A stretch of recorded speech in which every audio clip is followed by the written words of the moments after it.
25 থেকে 30 মিনিটের মধ্যে গণভবন থেকে বেরিয়ে যায় বললেন শেখ হাসিনা।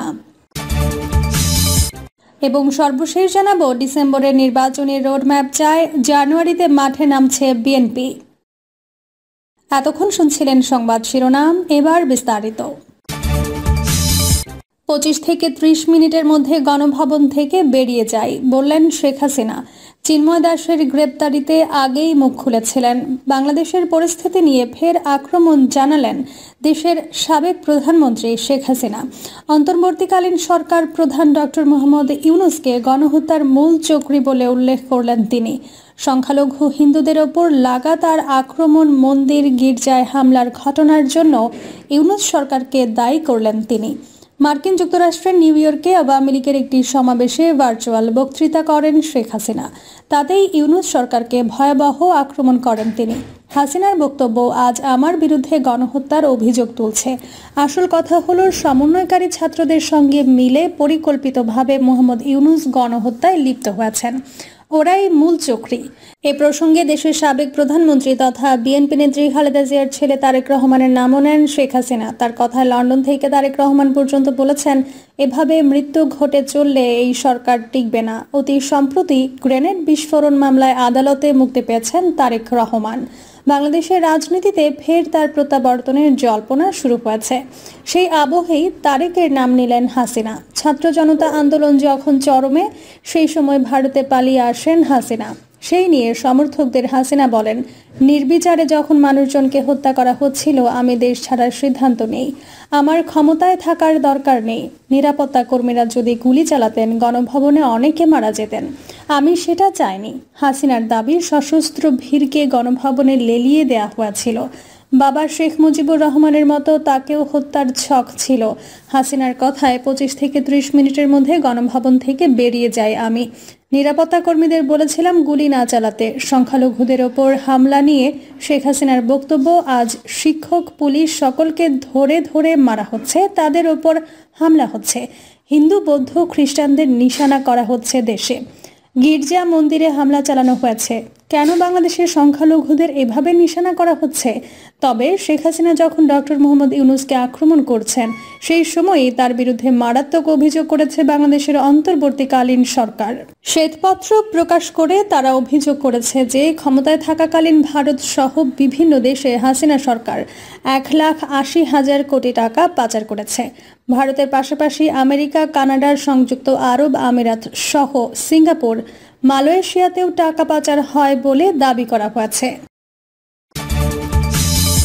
ডিসেম্বরে নির্বাচনী রোডম্যাপ চায়, জানুয়ারিতে মাঠে নামছে বিএনপি। ত্রয়োদশ জাতীয় সংসদ নির্বাচন নিয়ে দুশ্চিন্তার ভাঁজ এখন বিএনপি নেতাদের কপালে। কবে হবে কাঙ্ক্ষিত সেই জাতীয় নির্বাচন? 2025 সালে নির্বাচন নাকি আরও সময় নেবে অন্তর্বর্তী সরকার? এমন নানামুখী প্রশ্ন ঘুরপাক খাচ্ছে তাদের মনে। যদিও অন্তর্বর্তী সরকারের প্রধান অধ্যাপক ডক্টর মোহাম্মদ ইউনূস বলেছেন, নির্বাচনী ট্রেনের যাত্রা শুরু হয়ে গেছে। আগামী বছরের মধ্যে অবশ্যই নির্বাচন এবং নির্বাচিত সরকারের কাছে ক্ষমতা হস্তান্তর চায় তারা। জাতির উদ্দেশ্যে দেওয়া ভাষণে প্রধান উপদেষ্টা আরও বলেছেন, দ্রুতই নির্বাচনের রোডম্যাপ ঘোষণা করা হবে। কাজ শুরু করেছে নির্বাচন সংস্কার কমিশন। এরই মধ্যে কয়েক দফা বৈঠকও করেছে তারা। তবে গত সোমবার তথ্য উপদেষ্টা নাহিদ ইসলাম বলেছেন, এটি বিপ্লবী সরকার, শুরুতে নির্বাচন দেওয়া তাদের কাজ নয়। এতে দুশ্চিন্তা বাড়ছে বিএনপি সহ রাজনৈতিকদের। জাতীয় সংসদ নির্বাচনকে কেন্দ্র করে অবিলম্বে রোডম্যাপ চায় বিএনপি।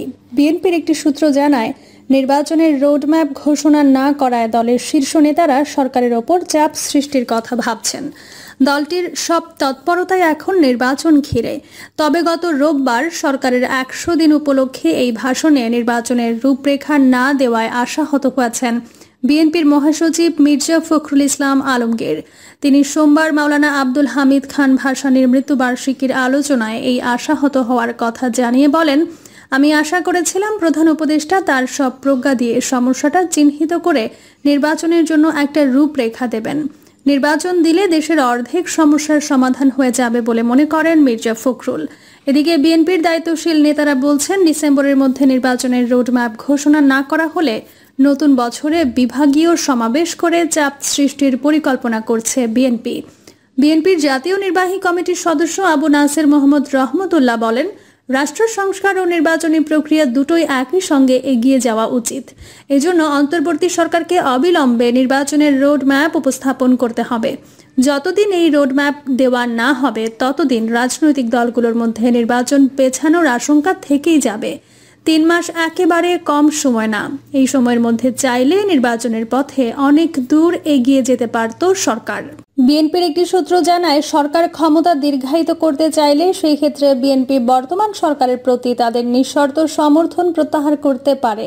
যদিও এরই মধ্যে মির্জা ফখরুল ইসলাম আলমগীর বলেছেন, বিএনপি এই সরকারের কোনো কাজে বাধা সৃষ্টি করছে না। সরকারকে সহযোগিতা করছে বিএনপি। তারা চায় সরকারও সহযোগিতা করবে নির্বাচনের পরিবেশ তৈরি করতে। এই বিষয়ে জানতে চাইলে বিএনপির স্থায়ী কমিটির সদস্য গয়েশ্বর চন্দ্র রায় রূপালী বাংলাদেশকে বলেন, সরকারের উচিত জাতীয় নির্বাচনের উদ্যোগ বা প্রক্রিয়া দৃশ্যমান করা। আমরা চাই আর বিলম্ব না করে যত দ্রুত সম্ভব একটা নির্বাচনের রোডম্যাপ ঘোষণা করুন। সেটি খুব জরুরি এই মুহূর্তে। বিএনপির দায়িত্বশীল নেতারা বলছেন, দেশের সব পর্যায়ের নেতাকর্মীরা নির্বাচনের প্রস্তুতি নিচ্ছেন। তেমনই নির্দেশনা দেওয়া হয়েছে কেন্দ্র থেকে। আগামী জানুয়ারি ও ফেব্রুয়ারিতে বিভাগীয় সমাবেশ করে তৃণমূল চাঙ্গা করবে বিএনপি। জেলা পর্যায়ের সভার সমাবেশ করতে চায় দলটি। এরই মধ্যে দলের ভারপ্রাপ্ত চেয়ারম্যান তারেক রহমান ভার্চুয়ালি বিভিন্ন জেলায় সমাবেশে বক্তব্য দিচ্ছেন। তার দিক নির্দেশনায় উৎফুল্ল হচ্ছে তৃণমূল। জানুয়ারি ও ফেব্রুয়ারিতে বিভাগীয় সমাবেশ শেষে আগামী মার্চ মাস থেকে তারা শক্ত অবস্থানে যেতে চান। তারা বলছেন, সব বিতর্কের অবসান ঘটাতে দ্রুত নির্বাচনের রোডম্যাপ ঘোষণা করা উচিত। তাছাড়া বর্তমান সরকারের অবস্থান ঘিরে বিএনপির মধ্যে নানা ধরনের আশঙ্কাও কাজ করছে। চিকিৎসার জন্য বিএনপি চেয়ারপারসন খালেদা জিয়ার বিদেশে যাওয়ার সব প্রস্তুতি থাকলেও আপাতত তিনি দেশের বাইরে যাচ্ছেন না। ভারপ্রাপ্ত চেয়ারম্যান তারেক রহমান কবে দেশে ফিরবেন তাও নিশ্চিত নয়, কারণ তার বিরুদ্ধে আওয়ামী লীগ সরকারের আমলে দায়ের করা প্রায় সব মামলায় রয়ে গেছে। বিভাগীয় সমাবেশের পরিকল্পনা বিএনপির। দেশকে অস্থিতিশীল করার যে কোনো ষড়যন্ত্র প্রতিহত করতে শক্তি প্রদর্শন এবং যত দ্রুত সম্ভব নির্বাচন আয়োজনের সুস্পষ্ট রোড ম্যাপ উপস্থাপনের জন্য অন্তর্বর্তী সরকারের ওপর চাপ বাড়াতে বিভাগীয় সমাবেশ করার পরিকল্পনা করছে বিএনপি। সিনিয়র নেতারা বলছেন, এই সমাবেশের মাধ্যমে রাষ্ট্র সংস্কারের এজেন্ডার আড়ালে অন্তর্বর্তী সরকারের মেয়াদ দীর্ঘায়িত করার চেষ্টা না করতে এবং বিএনপির রাজনৈতিক শক্তিকে যাতে খাটো করে না দেখা হয় সেই বিষয়ে তারা একটি বার্তা দেবেন। এছাড়াও 16 ডিসেম্বর বিজয় দিবস উপলক্ষে আরও একটি বড় জনসমাবেশ করার সিদ্ধান্ত নিয়েছে দলটি। পাশাপাশি সংস্কারের অজুহাতে অন্তর্বর্তী সরকারের বেশি সময় নষ্ট করা উচিত হবে না মর্মে জনমত সৃষ্টির লক্ষ্যে 31 দফা প্রস্তাব নতুন করে সাজানোর সিদ্ধান্ত নিয়েছে তারা। বিএনপির মুখপাত্র রুহুল কবির রিজভী রূপালী বাংলাদেশকে বলেন, জনগণের শাসন শিগগিরই জনগণের কাছে ফিরিয়ে দেওয়া নিশ্চিত করতে হবে। এটা সম্ভব হবে সুষ্ঠু নির্বাচনের মাধ্যমে। তাই অন্তর্বর্তী সরকারকে দ্রুত সময়ের মধ্যে একটি অবাধ, নিরপেক্ষ ও অংশগ্রহণমূলক নির্বাচন আয়োজনের ব্যবস্থা করতে হবে। সব মিলিয়ে দ্রুত নির্বাচনের রোড ম্যাপ ঘোষণা করতে হবে। বিএনপির স্থায়ী কমিটির সদস্য আমির খসরু মাহমুদ চৌধুরী রূপালী বাংলাদেশকে বলেন, আমরা প্রায় সবাই মিলে আন্দোলন করছি নিরপেক্ষ নির্বাচনের জন্য। জাতীয়তাবাদী 42টি দল একসাথে আন্দোলন করেছে স্বৈরাচারকে বিদায় করার জন্য। এখন এই সংখ্যা আরও বেড়েছে, 50টির বেশি দল হয়েছে। সবাই গণতন্ত্রের জন্য আন্দোলন করেছি। আগামী জাতীয় সংসদ নির্বাচনের জন্য জনগণের সামনে এগুলো আমাদের ম্যান্ডেট।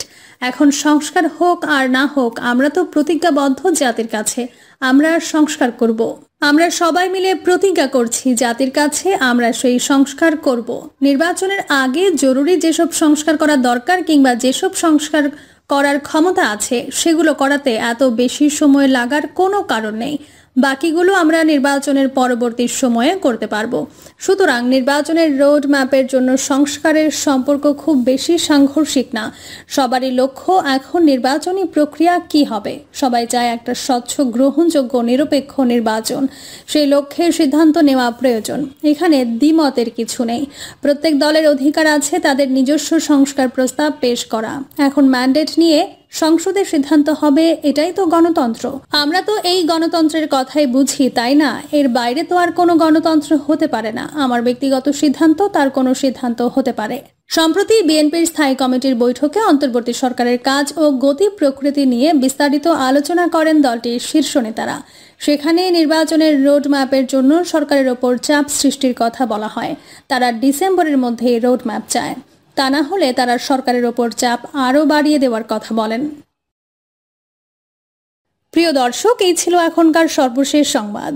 আপডেট সব সংবাদ পেতে চ্যানেলটি সাবস্ক্রাইব করে বেল আইকনটি ক্লিক করে রাখুন।